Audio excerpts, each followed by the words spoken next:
Assalamu alaikum viewers, I'm Hina Mehjabeen. I hope you all will be fine.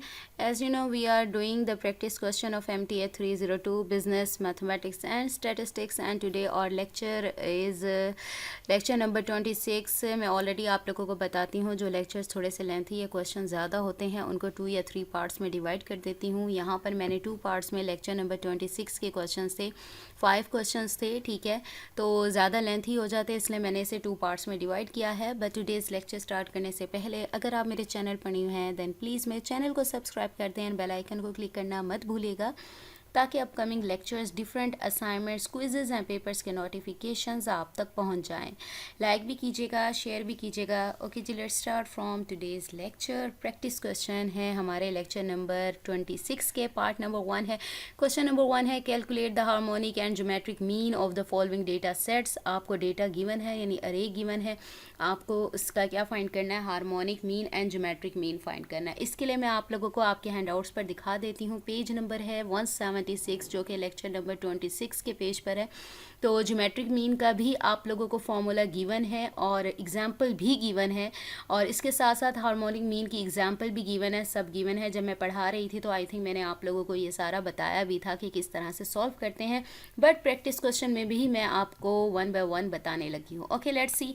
Harmonic mean is equal to n by 1 by x1, यानी first value यहाँ x1 x2 x3 to xn जो लिखा हुआ है, ये values लिखी हुई हैं, यानी ये जो आपकी वैल्यूज़ होंगी। n है नंबर ऑफ़ वैल्यूज़, यानी काउंट करोगे 1 2 3 4 5 वैल्यूज़ हैं तो ये n हमारे पास 5 हो जाएगा। आपने जस्ट क्या करना है, 1 बाय ये फॉर्मूला राइट करके 1 बाय x1 यानी फर्स्ट वैल्यू मेरे पास 11 है, प्लस 1 बाय x2 मेरे पास 10 है, प्लस 1 बाय x3 कर दो तो थर्ड वैल्यू मेरे पास 1 बाय 9 है, प्लस फोर्थ वैल्यू यानी 1 बाय 8 प्लस 1 बाय 7, यानी जितनी वैल्यूज़ आप लोगों के पास होंगी उसको एज इट इज़ ऐसे ही 1 बाय में राइट करते जाओगे और प्लस का साइन लगाओगे।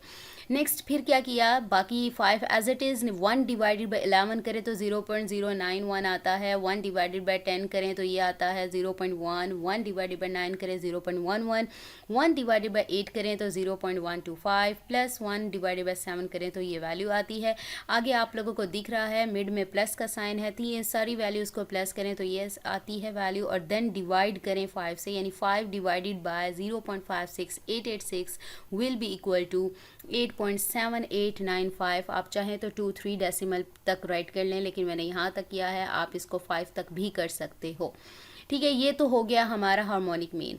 अब आ जाओ ज्योमेट्रिक मीन पर। ज्योमेट्रिक मीन का जो फॉर्मूला है, यहाँ पर आपने 1 बाय में राइट की थी ना वैल्यूज़, यहाँ पर की थी आपने 1 बाय x1 x2 x3 किया था, लेकिन यहाँ 1 बाय में या n बाय ये बाय में था, डिवाइडेड बाय में, लेकिन यहाँ पर जस्ट आपने क्या करना है, उन वैल्यूज़ को मल्टीप्लाई करना है और 1 बाय n यहाँ पर फॉर्मूला आ रहा है।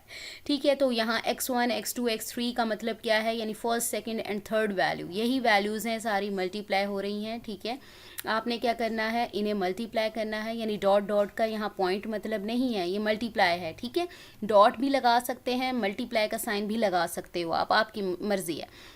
यानी ये सारी वैल्यूज़ मल्टीप्लाई में लिख दी 1 बाय n यानी नंबर ऑफ़ वैल्यूज़, जैसे मैंने ऊपर बताया था कि 5 हैं। आपने क्या करना है, इन वैल्यूज़ को multiply 11 multiply 10 multiply 9 multiply 8 multiply 7 will be equal to 55440। अच्छा जी, आप इसको चाहें तो डायरेक्टली 1 बाय 5 करके और पार करके भी फाइंड कर सकते हो, लेकिन समटाइम्स ऐसा होता है कि आंसर ठीक नहीं आता। बट मैंने इसको क्या किया, क्योंकि पॉइंट में ही आना था तो ठीक है, हम पॉइंट में ही निकाल लेते हैं। 1 डिवाइडेड बाय 5 करेंगे तो 0.2 आएगा। इसी तरह से आपने अब इसकी पार लेनी है। मैं ज़रा पार लेकर आप लोगों को दिखा दूं, जो वीयू के स्टूडेंट्स हैं उनको बहुत ज़्यादा मुश्किल होती है कि किस तरह से कैलकुलेटर आप लोगों का पीसी में अवेलेबल होता है। ठीक है, मैंने तो पिन किया हुआ है यहाँ पर, इजीली हो तो आप वैसे यहाँ से निकलता है। ठीक है, स्टार्ट मेन्यू से। ओके, आपने क्या करना है, 5 4 4 0, यहाँ पर ये वाला सिंबल जो होता है ना x रेज़ टू पर y, इसको ऐसे करोगे ना तो ऊपर देखो पार बने, हेड नज़र आ रहा है, यानी पार बन रही है। हमारा 0.2 था, 0 पॉइंट हमारा क्या हो गया 2, तो ये देखो ये हमारा निकला 8.8871 था, तो 19 या राउंड ऑफ कर लो तो 1 को 2 कर लेते हैं। ये राउंड ऑफ वाला आप लोगों को कॉन्सेप्ट खुद देखना होगा। ठीक है, 5 या 5 से ज़्यादा हो वैल्यूज़ तो एक कैरी आ जाता है। ये हो गया हमारा ज्योमेट्रिक मीन का। Now let's see the next question, find the geometric mean and harmonic mean of the following data. ये भी सेम इसी वे में है, जस्ट आपके इंस्ट्रक्टर ने ज्योमेट्रिक मीन का आंसर और हार्मोनिक मीन का आंसर दिया हुआ था, अब मैंने आप लोगों के लिए सॉल्व कर दिया ताकि ईजी हो कि आप लोगों को आंसर मैच करने में। सेम वही हार्मोनिक मीन का फॉर्मूला है, यहाँ पर first value second value 1 by first value second value देख लो क्या थी, 80 85 90 95 100 है हमारे पास, तो 1 बाय में वही वैल्यूज़ राइट कर ली। देन आपने क्या किया, 1 divided by 80, 1 divided by 85, 1 divided by 90 plus 1 divided by 95 plus 1 divided by 100 करके जो आंसर आए राइट कर लिया। देन उन्हें सम अप करो, इधर भी 5 वैल्यूज़ थी तो इसीलिए n हमारे पास क्या आ गया 5, तो 5 डिवाइडेड बाई दिस वैल्यू करो तो आपके पास हार्मोनिक मीन ये आ जाता है। तो आप इसको इंस्ट्रक्टर के आंसर के साथ मैच कर सकते हो।